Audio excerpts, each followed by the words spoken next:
Muy buenas tardes a todos los amigos de Hoja de Ruta, bienvenidos a una nueva edición de Otras Voces.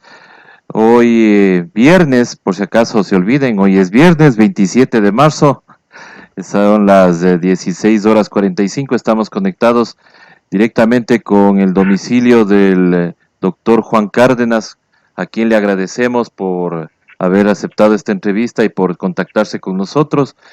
Eh, bueno, hay muchas cosas que comentar y empecemos por el tema de la semana, que aparte del COVID-19, es esta decisión del gobierno nacional de hacerse, entre comillas, el responsable pagador e ir a pagar 325 millones de deuda externa cuando tenemos muchas más necesidades acá en el Ecuador, especialmente por esta emergencia sanitaria. Doctor, muy buenas tardes. Buenas tardes, César.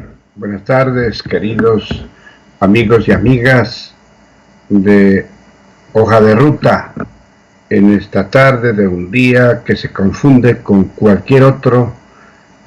Tenemos el agrado de, al menos este consuelo, poder conversar con ustedes a través de César. A contrapelo de lo que piensa el pueblo, expresado a través de sus representantes en la asamblea que el martes último tomó una resolución, y entre sus artículos aprobados consta la exigencia al gobierno nacional de no pagar la deuda externa, porque la prioridad de este momento es precautelar la salud ciudadana. Efectivamente, un baldazo de agua fría. Justo ese mismo día pudimos enterarnos que se había consumado el pago de 324 millones de dólares de un tramo de la deuda externa que no es precisamente un abono a los créditos conferidos por la banca internacional oficialmente, sino como fruto de un mercado especulativo de bonos que se vencen en el año 2020 y que estaban totalmente desvalorizados. Pero con este pago, que nos quieren decir que es una muestra de que somos responsables, de que honramos nuestras deudas y obligaciones, con este pago, digo, los tenedores de esos papeles especulativos, que no somos los pobres, que no es la clase media, sino más bien los banqueros y los grandes empresarios, hicieron ese día, con el dolor de la gente, grandes negocios e incrementaron ofensivamente sus patrimonios, que es lo único que les interesa. Porque a renglón seguido, el mismo Fondo Monetario Internacional, conjuntamente con el Banco Mundial, anunciaron al mundo que exigían a los acreedores a no cobrar la deuda externa, porque los países pobres no tienen capacidad para pagar, que en este momento la prioridad es luchar en contra de la pandemia. Pero nada de eso convenció a quienes tienen otra agenda. Qué pena que nos gobierne un grupo de adoradores del vellocino de oro, que no tengan patria, que tengan solamente un bolsillo en vez de corazón, en vez de solidaridad. Y entonces, aquello que expresó con mucha fuerza y en forma unánime el primer poder del Estado, la Asamblea Nacional, quedó en el vacío, porque un gobierno débil frente al pueblo, un gobierno invisible frente al pueblo, que no ha ejercido un liderazgo para empoderarse de los asuntos que deben implementarse para que 17 millones de compatriotas puedan soportar esta pandemia, ese gobierno una vez más se sometió a las exigencias de los tenedores, de los especuladores con papeles de la deuda externa. Es muy importante saber que se impone la lógica de la acumulación de capital. Y nosotros con mucha fuerza dijimos y repetimos, la vida o la deuda externa.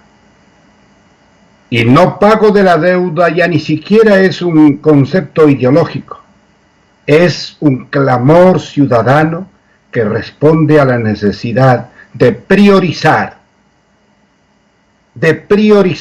el combate directo, frontal, a una pandemia que nos está aniquilando. Vemos que la misma aumenta pavorosamente. Los niveles de contagio son espeluznantes. Tampoco nos están diciendo la verdad sobre la información que debe ser transparente, que debe basarse en los hechos. Quiere decir entonces que subyace un problema mucho más grave.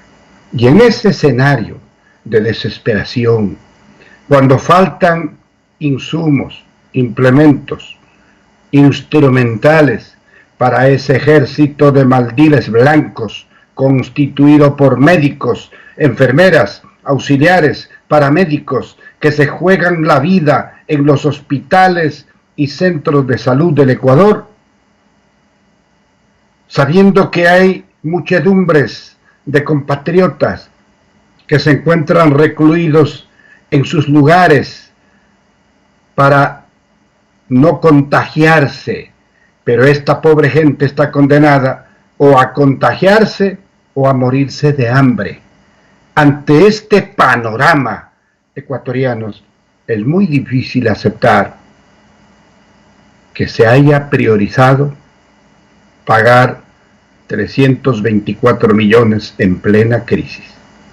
Y los primeros que les dejan prácticamente sin piso y desautorizados son precisamente ese Fondo Monetario y ese Banco Mundial que disponen que los países acreedores no cobren la deuda externa mientras no se supere la pandemia. Así las cosas, compatriotas, el panorama es sombrío. No hay una razón para mirar una luz al fin del túnel. Y más bien debemos articular nuestras propias fuerzas, nuestras últimas energías, sobre todo para acoger, en esto sí tenemos que ser drásticos, acoger la única alternativa que tenemos para no contagiarnos, no salir de casa, quedarnos en casa. Es el único remedio que en este momento tenemos para no contagiarnos. Lo otro es realmente un suicidio, porque no tenemos medicinas, no tenemos tests de prueba, no tenemos una articulación del Sistema Nacional de Salud Pública, no tenemos cómo llegar a un hospital, a un centro de salud, y si lo hacemos, simplemente hay un grupo de gente totalmente abandonada a su suerte. Y es el clamor, no es una cosa simple, es el clamor de los ciudadanos médicos, hombres y mujeres, enfermeras, auxiliares, que acá, precisamente, en la provincia del Cañar, en el Hospital Homero Castañer de Azogues y el Hospital Darío Machuca de la Troncal, que son los dos del Ministerio de Salud Pública, el clamor de los operadores de salud es realmente impactante. Están desesperados. Son los primeros que se exponen a un contagio casi seguro, porque no tienen ninguna protección. No les han llegado los insumos, porque dice que no hay en bodegas. Y a pesar de ello, lo primero que hacemos es honrar nuestras deudas. honrar poniendo en riesgo la salud de los ecuatorianos, mi querido César. Así es, doctor, y lo que nos preocupa también es que el decreto de emergencia dice que todos los fondos deberían ser pasados a salud y eso no se cumple, se paga la deuda. Segundo, el señor ministro, a pesar de que hay una puesta en no recuerdo el nombre, como es como una vicus curiae en la Corte Constitucional, donde sí, una acción de protección, están pidiendo que no se pague la deuda. El ministro hace caso omiso a todo eso y paga la deuda. ¿Esto no es causal de un juicio político, doctor? Lo es, y sabemos muy bien la extracción de clase del ministro de Finanzas y Economía. Él es miembro de las cámaras de la producción, es su más conspicuo exponente y defensor de esos intereses, de esos privilegios. Estamos en manos de la gente más insolidaria.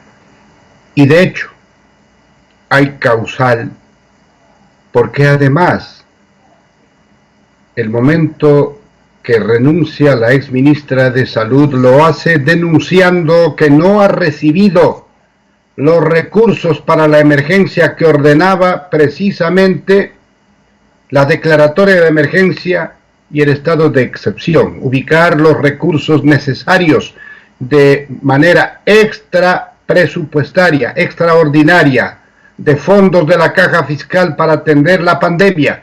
Esto no hizo, y lo que estaba llevando adelante el Ministerio de Salud hasta entonces es utilizar los recursos de su propia caja, de su presupuesto anual, sin que haya recibido nada extraordinario. Por eso renunció la exministra, aunque por ahí el mismo señor Martínez intentó desmentirla, le dijo que era una mentirosa.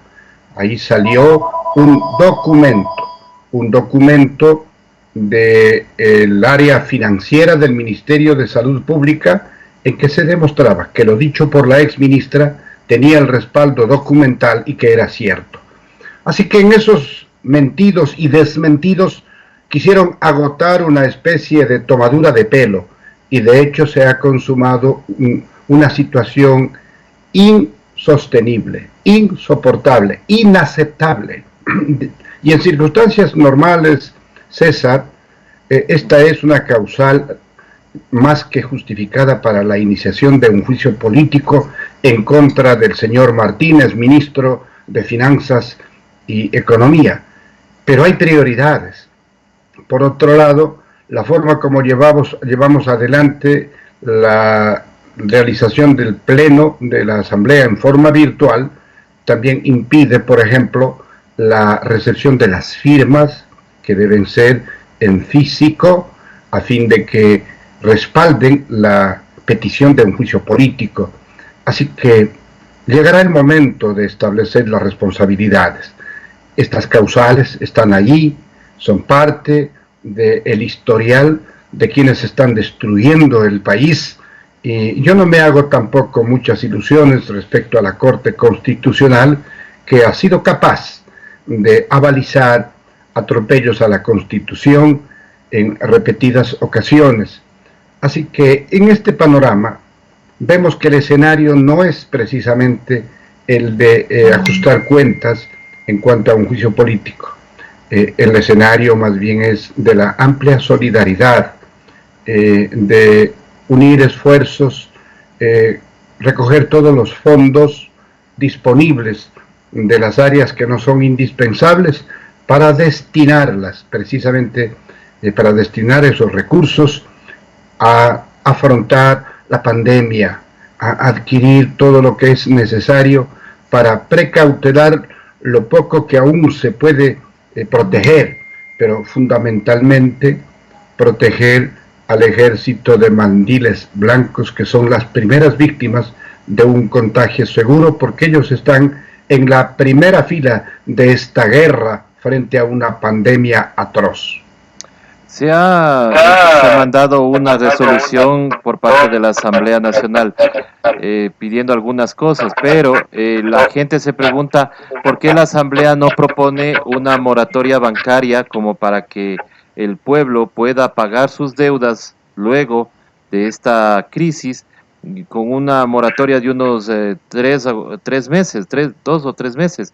Eso es lo que muchos bancos parece que han oído el clamor popular, pero eso está solamente de boca para adentro, porque de ahí siguen llamando, por ejemplo, a cobrar deudas. Ahorita la gente está más estresada por cómo van a pagar las deudas. Entonces, las solicitudes a la Asamblea, ¿por qué no se trata o no se pide una moratoria para que por decreto el señor presidente pueda tomar esas medidas en compensación o en alivio al pueblo ecuatoriano que está sufriendo ahora esta cuarentena? La resolución aprobada por unanimidad por la Asamblea Nacional en el pleno virtual del día martes pasado tiene 17 puntos. Uno de ellos es el no pago de la deuda externa y otro es precisamente el que usted plantea, la moratoria, el diferimiento de los créditos de los bancos, sobre todo de la banca privada. Inclusive el superintendente de bancos se ha pronunciado al respecto considerando que es lo procedente, pero no ha dicho nada la Asociación de Bancos Privados del Ecuador. Como siempre están calladitos, esperando una vez más hacer de esta tragedia un gran negocio. Así que la Asamblea en esos 17 puntos hizo constar es en la resolución precisamente ese diferimiento, esa forma de trasladar el pago de esas obligaciones a tiempos en que sea posible hacerlo.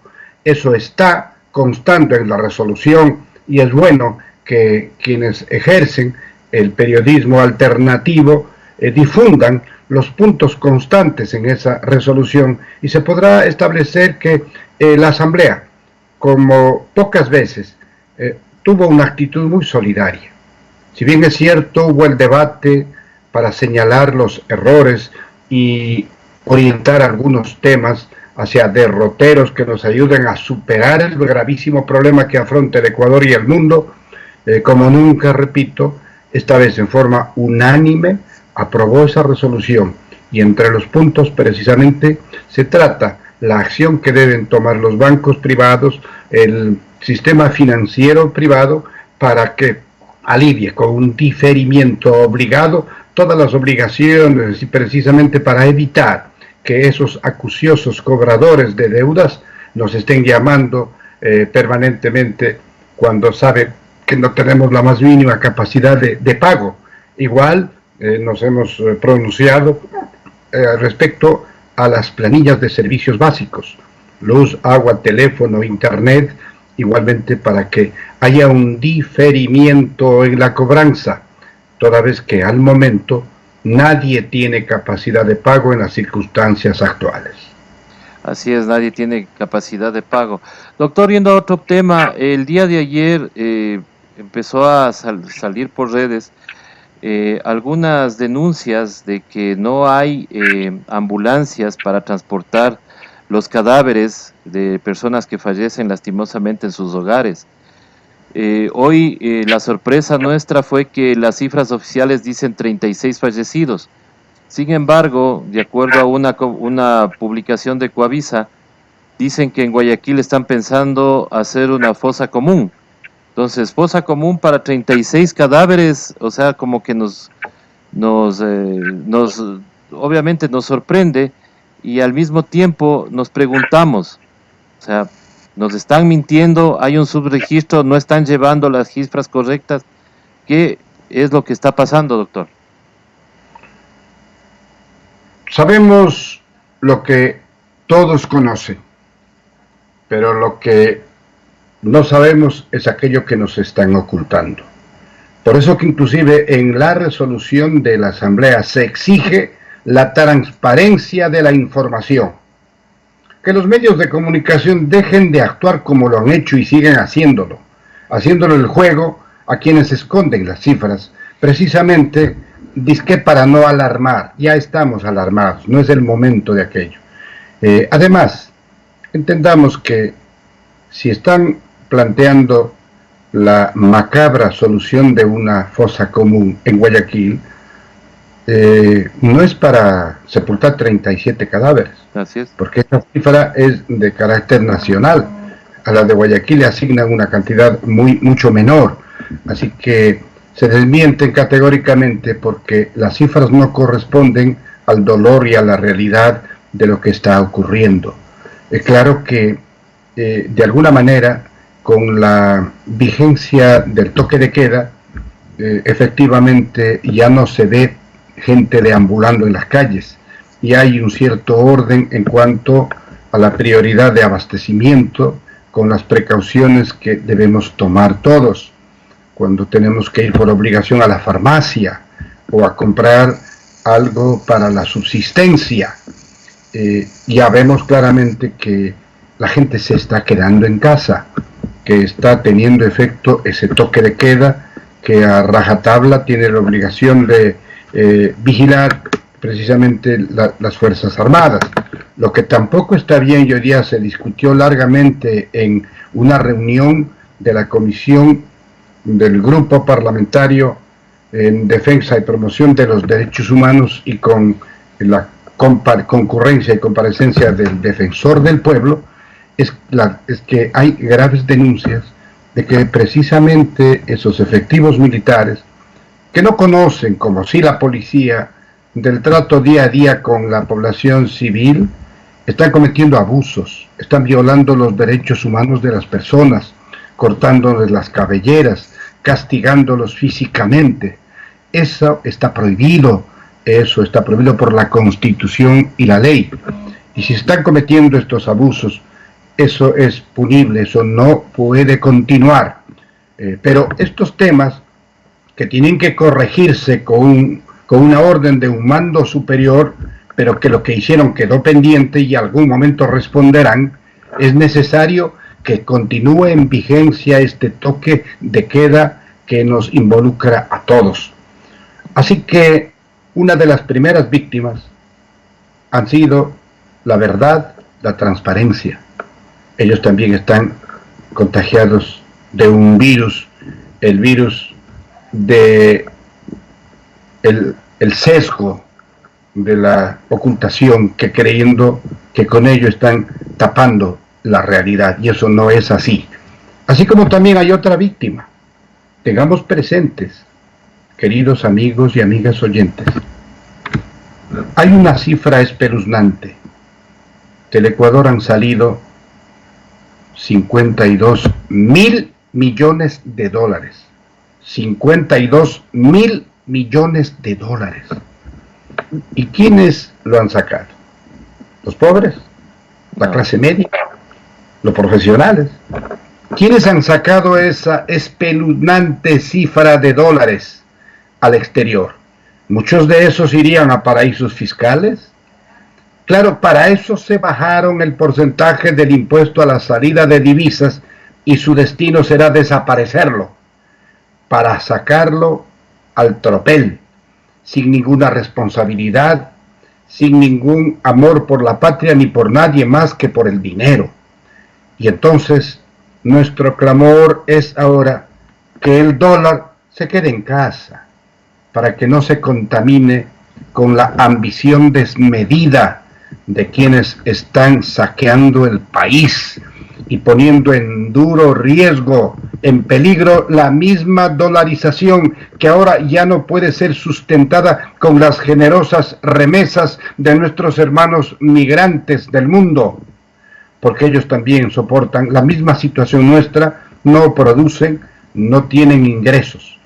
Así que, ¿cómo llamar la atención a estos disque ecuatorianos que le sienten la patria en el bolsillo, que aprovechan la oportunidad para hacer grandes negocios con la tragedia humana, que aprovechan precisamente la ocasión para pagarse ellos mismos una deuda que significa la ocasión de redimir sus bonos comprados con espíritu de especuladores? Esto es lo que nos duele, esto es lo que molesta, y esto es el grave peligro para el entorno económico, porque la tragedia está ahí, la pandemia crece, se incrementa y no responde a las orientaciones de algún despistado que dice que hay que buscar que el coronavirus avance su contagio lentamente y que así lo vamos a controlar. Eso no depende de la voluntad de nadie. Es un virus que está allí y que ha afectado a todos los continentes, a todas las latitudes, a todas las clases sociales y razas.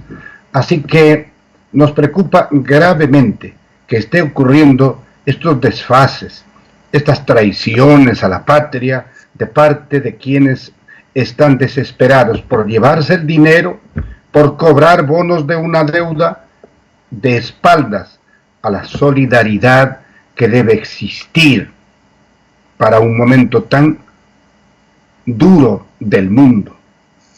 Hoy día nomás veíamos, César, algo que también sobrecoge. La Basílica de San Pedro y la plaza, hoy día totalmente vacía, mientras el Papa Francisco celebraba la misa del Orbi Urbe, Orbi ad Urbe, ciudades y el mundo, con un mensaje muy sentido de parte del Papa Francisco, pero lo realmente impresionante es que aquellos parajes, aquella plaza inmensa, aquellos recintos sacros del Vaticano, totalmente vacíos, sonoros con la voz de una sola persona y 8 asistentes, mientras el mundo tiene que quedarse en la casa.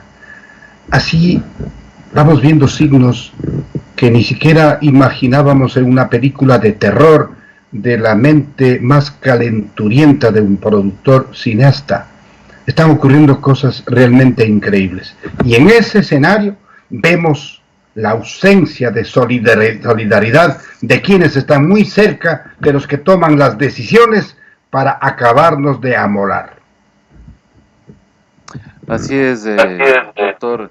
Otra cosa que quería preguntarles, la representante de los derechos humanos en la ONU, la señora Michelle Bachelet, ha solicitado la excarcelación de algunos detenidos, especialmente de aquellos que no tienen una sentencia o que están, ella dice, posiblemente con injustas razones dentro de una prisión. ¿No se ha pensado acá presionar para que, en base a esa petición de la señora delegada de la ONU, se pueda pedir la libertad de Jorge Glass? Porque aparte que él, por su estado de salud, es una persona vulnerable y se podría solicitar al Consejo de la Judicatura, pues tome acciones para que puedan liberarle, salvo por este pedido. Nosotros sabemos, César, que el compañero Jorge Glass es víctima de una persecución, de un lawfare atroz. Sin embargo, en este país donde la justicia responde a otras motivaciones que no son los legales, fue sentenciado y está cumpliendo una condena. Esa condena le obliga a permanecer 6 años en prisión. Ahí cambia ya el panorama respecto a las causales por las que se puede solicitar, sin renunciar al hecho de que es un preso político, se puede tramitar un indulto por razones humanitarias. Esto quiere decir que estos hechos, su vulnerabilidad frente a una enfermedad catastrófica y rara que sufre el compañero Jorge Glass. A más de eso, la exigencia legal es que puede solicitarse el indulto por razones humanitarias cuando el interesado haya cumplido el 40% de la pena, y esto ya ocurrió. Así que estamos en una franca campaña nosotros de buscar adhesiones en las diferentes bancadas representadas en la Asamblea Nacional. Ojalá no se imponga la ideología del odio. Ojalá entiendan que es un acto humanitario y en esa tarea ya estamos trabajando. La figura es el indulto por razones humanitarias y porque en este caso el sujeto de este indulto ya ha cumplido más del 40% de su pena. En esa tarea nos encontramos, mi querido César, y gracias por su pregunta, porque nos permite recoger algo que el mundo debe conocer.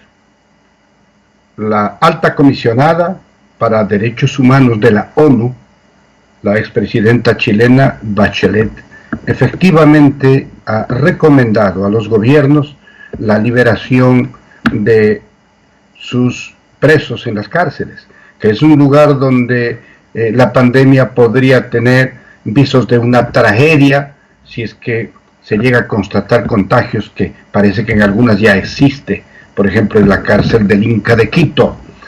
Esto significaría que en lugares tan cerrados esa contaminación sería realmente incontenible y se quiere evitar aquello, y por esta razón es que nosotros invocamos esta razón humanitaria para buscar el indulto en la asamblea. Ojalá tengamos eco, pero es bueno que hayamos sentido a través de las redes sociales una reacción muy positiva en gente que no tiene ni siquiera una vinculación con nuestra ideología y que más bien tienen una actitud solidaria, y porque recuerdan que todo aquello que tenemos en instalaciones hospitalarias, carreteras, hidroeléctricas, control de inundaciones y todas las obras de infraestructura que nos sirven para paliar en algo la tragedia que sufrimos, fueron obras de una de las personas más lúcidas, más limpias y transparentes que tiene el Ecuador, y es precisamente Jorge Glass, una persona que está sufriendo una prisión por odio. No nos olvidemos que a Jorge Glass le sentenciaron por la fuerza de las circunstancias. En otras palabras, porque les dio la gana a quienes titulaban en sus medios de comunicación la sentencia condenatoria.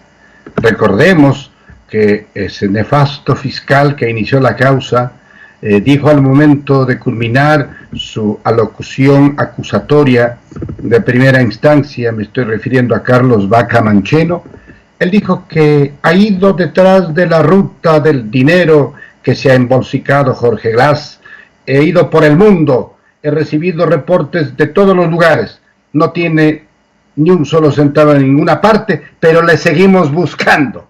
No encuentro nada, pero le sigo buscando y por consiguiente es culpable. Y así por el orden, hay una serie de incongruencias que descubren que se trató de una persecución brutal, de lawfare. Y de eso es víctima un ecuatoriano de excepción, un líder, un patriota como Jorge Glass, que ahora vemos la enorme obra proyectada por un cerebro superior, solidario, revolucionario, como es el caso de Jorge Glass, y por estas y muchas razones esperamos que exista la respuesta y la aceptación en otros sectores para tramitar esto que nosotros consideramos es de justicia, y por razones humanitarias el indulto a favor de Jorge Glass. Así esperamos, estimado doctor. Ahora, regresando al tema de la crisis sanitaria, ¿qué hubiera pasado, doctor, si no hubiéramos tenido la infraestructura que hoy tenemos? ¿Qué hubiera pasado si no hubieran habido los hospitales que tanto se quejaba la gente, o mucha gente decía que eran obras faraónicas, que eran elefantes blancos, inclusive decían que todos son hechos con sobreprecio? Y pues ahora nos están sirviendo inclusive esa obra que tanto decían que era solamente un terreno aplanado, resulta que tenía como una ciudad pequeñita ya construida, que era la residencia o el campamento de la refinería del Aromo. Si no hubiera habido todo eso, doctor, ¿qué hubiéramos o cómo hubiéramos enfrentado esta crisis? Bueno, quienes dicen eso son pocos, no son muchos. Son muy pocos que están omnibulados por el odio, la amargura, el deseo de persecución, No nos olvidemos aquello que dijo el señor Lasso, que preferimos destruir la economía nacional con tal de desaparecer al correísmo. Eso era todo. Eso es todo. Y en esa línea han hecho y han dicho lo que les ha dado la gana.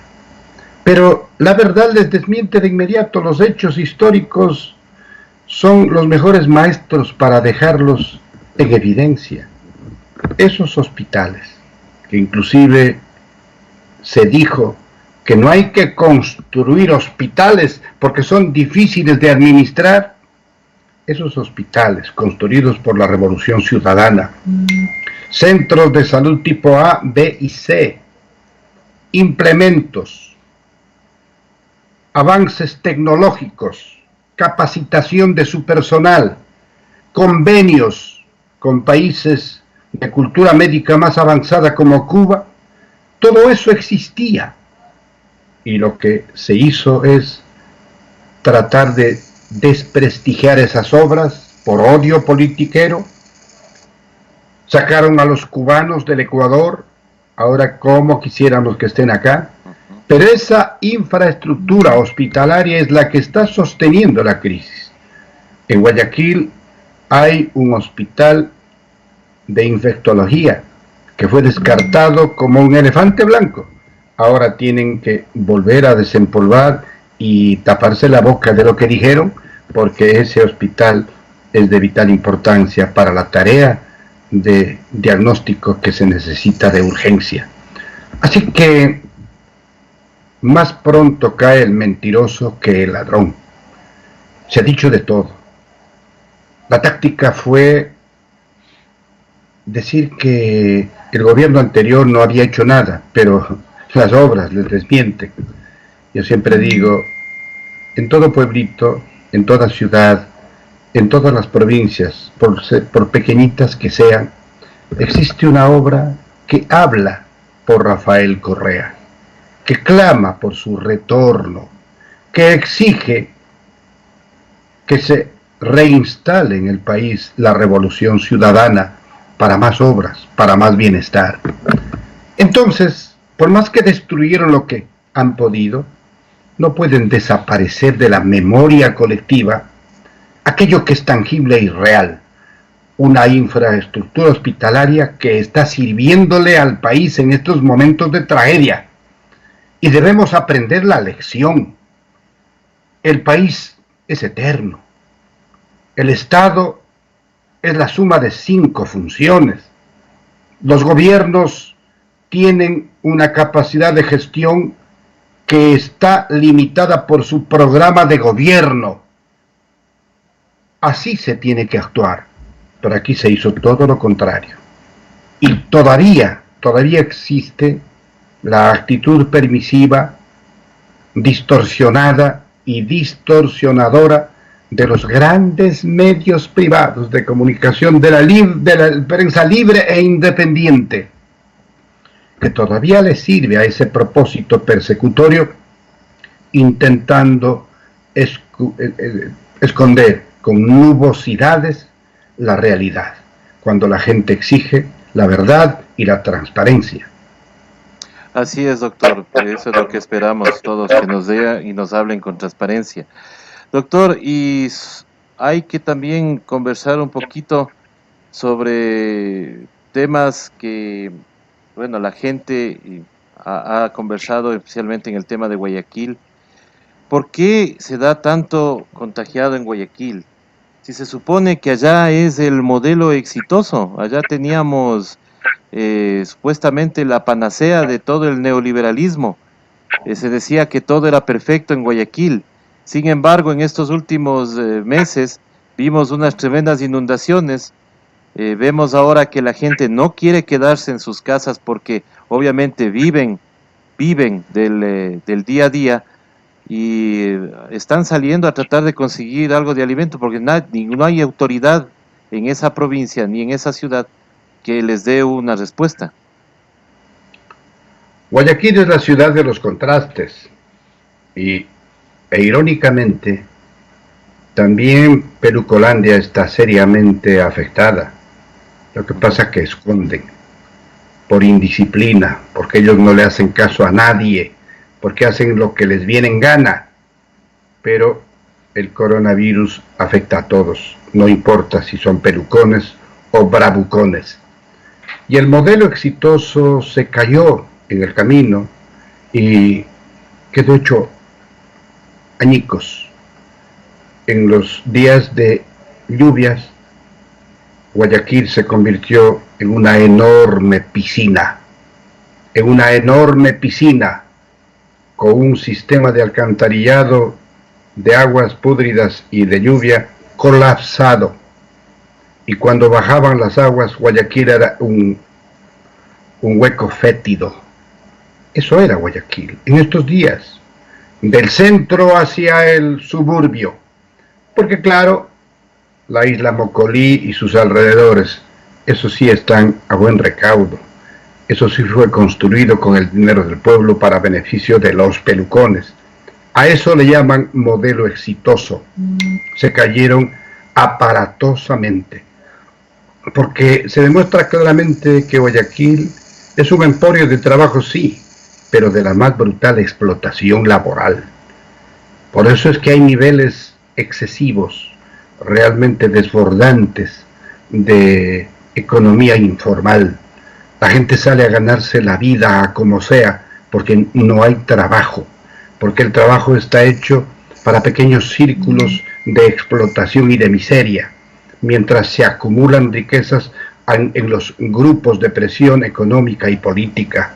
Esta es la realidad de Guayaquil, y por esto que en Guayaquil la situación es mucho más grave, gravísima, porque la gente que les obligan a quedarse en casa como la única solución para evitar el contagio, esa gente, si no muere de coronavirus, está condenada a morir de hambre en junta de su familia, porque acá no hay una sociedad solidaria en la zona de la provincia del Guayas, concretamente la ciudad de Guayaquil.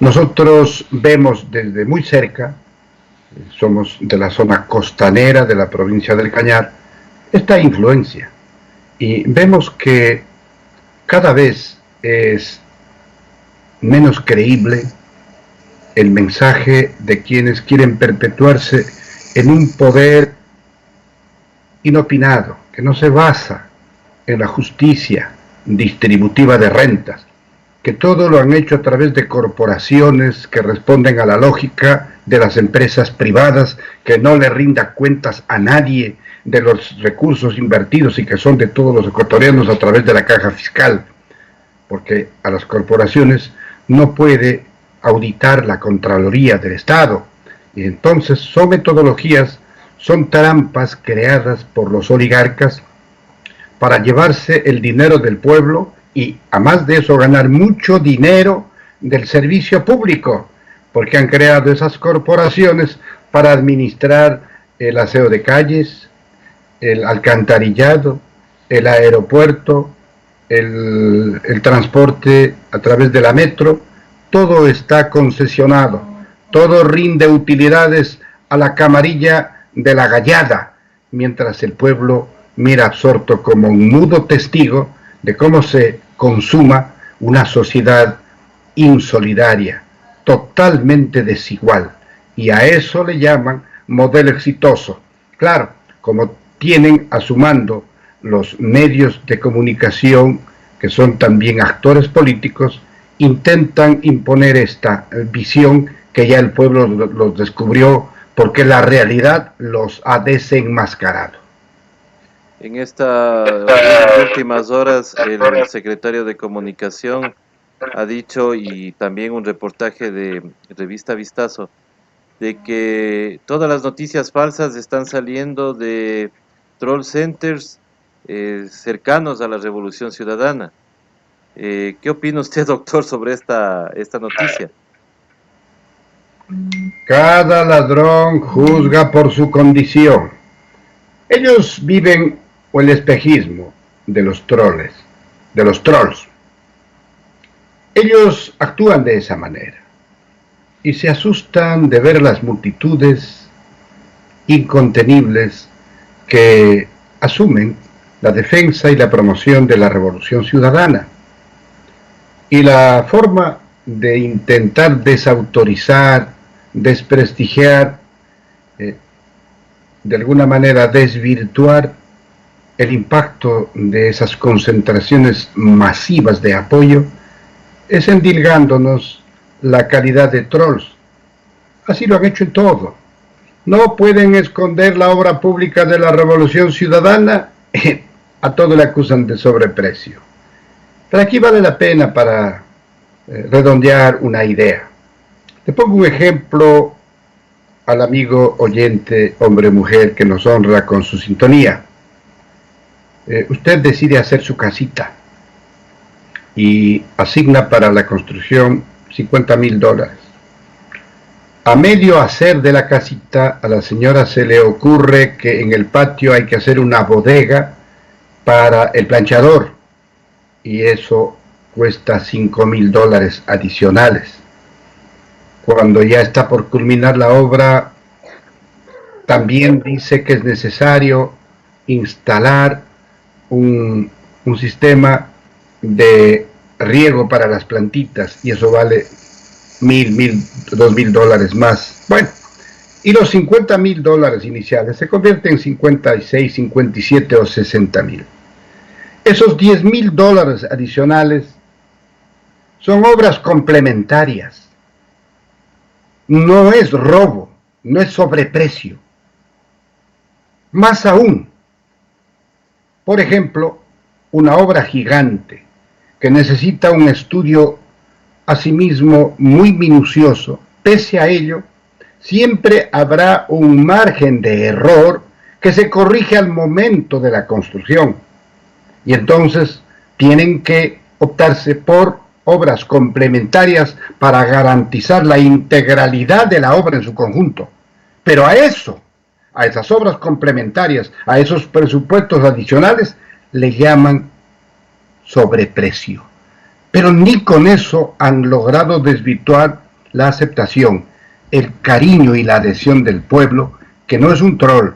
Los ecuatorianos somos de carne y hueso y en su inmensa mayoría respaldamos el retorno de la patria con la revolución ciudadana. Así es, doctor, y queremos agradecerle por haber atendido a esta entrevista. Muchas gracias por permitirnos llegar a su hogar y gracias a todas las personas que se han conectado, que también están bastantes. Simplemente para terminar, doctor, hay que consultarle y también advertir un poco el tema de que el ministro de Energía sigue trabajando, pero sigue trabajando para entregar el campo Sacha. Como para ir finalizando, doctor, ¿qué opina usted de que el señor ministro de Energía anda reuniéndose para tratar de entregar este campo en la famosa llamada monetización de los activos del Estado? César, permítame volver sobre el capítulo de la refinería del Pacífico, del Aromo en Manabí. El país recuerda cómo dijo el gobierno y sus entusiastas que era un despilfarro, que debe hacerse esa refinería en otra parte y deben hacer los sectores privados como un buen negocio, y que se había gastado $1.300 millones, $1.300 millones en un terraplencito, y que ahí estaba la prueba de que los correístas se habían robado el dinero. Eso dijeron, así de simple y llano le calumniaron a la Revolución Ciudadana. Pero miren que también la historia les va desenmascarando a estos calumniadores. En primer lugar, la presa La Esperanza, que es la forma como se provee de agua a este complejo petroquímico, el primero en América Latina, del Aromo, del Pacífico en Manabí. Esa presa provee de agua potable a Manta, a Jaramijó y a otros pueblos y cantones que están en su ruta de trayectoria, solucionando un grave problema de provisión de líquido elemento. Pero no solo eso, están construidas y en servicio las vías de acceso, espectaculares, con vías más o menos como las que llegan al aeropuerto de Tababela. Y aún más, aquellas obras civiles que nosotros a veces nos referíamos a la pasada, son 140 viviendas, casitas que constituyen una pequeña ciudad, como usted mencionó, y que inclusive el presidente Correa, en coincidencia de criterio con el alcalde de Manta, creyeron que era un buen espacio para acomodar a las personas que están en observación en esta pandemia. Y esa que es una proposición lógica de un estadista, de un patriota que le sirvió 10 años al Ecuador, también tuvo sus detractores.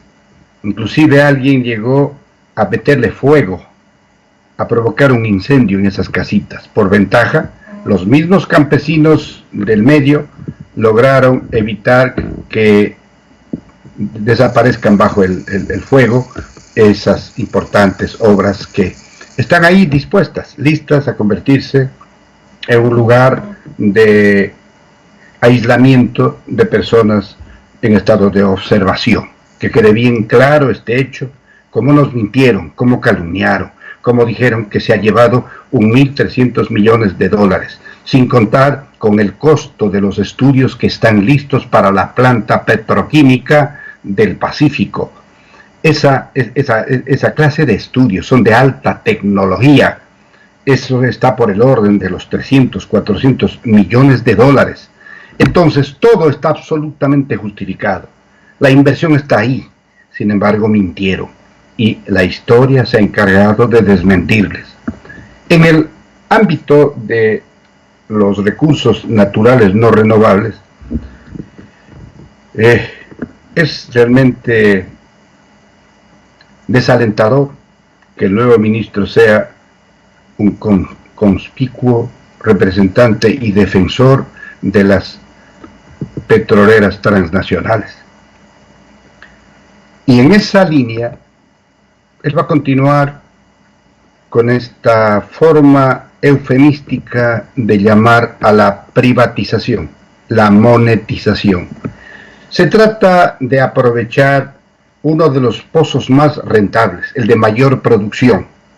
Es que los privados no se andan por las ramas, ellos no quieren Correos del Ecuador, TAME, no, quieren la troncha, y la troncha está en los pozos del conjunto natural de Sacha.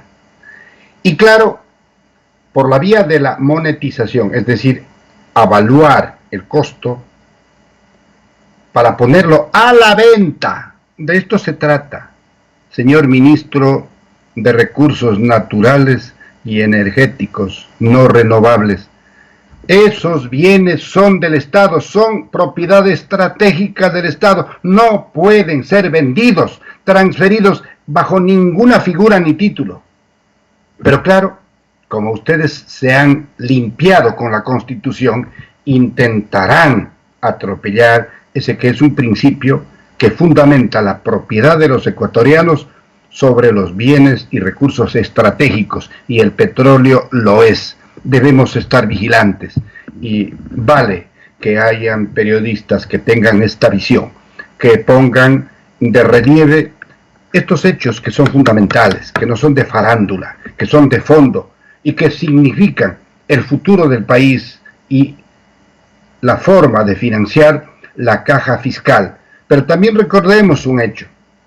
Recordemos que para 2007 la forma de distribución de la renta petrolera era 20% para el país y 80% para las petroleras. Y de ese 20% para el país separaban los fonditos. ¿Se acuerdan del FEIREP? ¿Para qué servía el FEIREP? ¿Sería para atender obra social, educación, salud? No.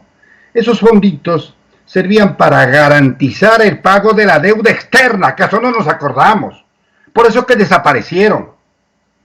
Y claro, en el gobierno de la Revolución Ciudadana, a más de la auditoría de la deuda externa, que liberó grandes capitales para hacer la obra que el país en este momento está aprovechando. A más de eso, se hizo la renegociación de los contratos petroleros, recuerda el país, pero más que eso, cambió la correlación en cuanto a la distribución de la renta petrolera. Y ahora sí, el 80% para los dueños del petróleo, para el pueblo del Ecuador, para el Estado ecuatoriano, y el 20% para las transnacionales petroleras. De las 18 que existían en ese entonces en el Ecuador, 3 se fueron. Las 15 se quedaron haciendo excelentes negocios. Si con el 20% eran excelentes negocios, imagínense, compatriotas, lo que era con el 80%. Era un saqueo. Y el pueblo saludó con entusiasmo esa forma de recuperar la soberanía nacional, el patrimonio del país, el petróleo de la patria. Y por eso es que ese dinero fue utilizado, reconocido por la ONU, que el Ecuador ha sido el país que mejor invirtió la renta petrolera en infraestructura, de educación, de salud, de carreteras. Eso lo dijo la ONU. ¿Y qué nos encontramos ahora? Viene el gobierno actual y revierte la distribución, vuelve a lo de antes, 80% para los amigos petroleros y 20% para el Estado ecuatoriano. Qué pena que hayamos retrocedido a esas catacumbas del entreguismo, pero no gratuito, porque después a esos que son ministros, directores generales, después ustedes les encuentran pululando en los organismos internacionales, recibiendo el premio a su traición a su país de origen. Así las cosas, queridos compatriotas.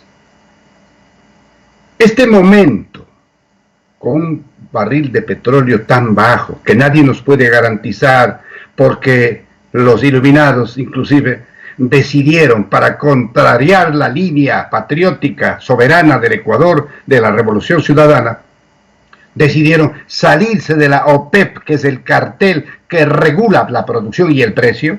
Estamos solos, a merced de los Estados Unidos, que quiere llevarse en peso nuestro petróleo.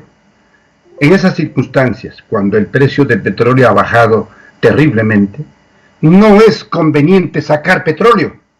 Es preferible dejarlo bajo suelo para explotarlo cuando mejore el precio. Y lo que debe hacerse en este momento es mantener la producción en los niveles que se encuentren y no iniciar tareas de explotación.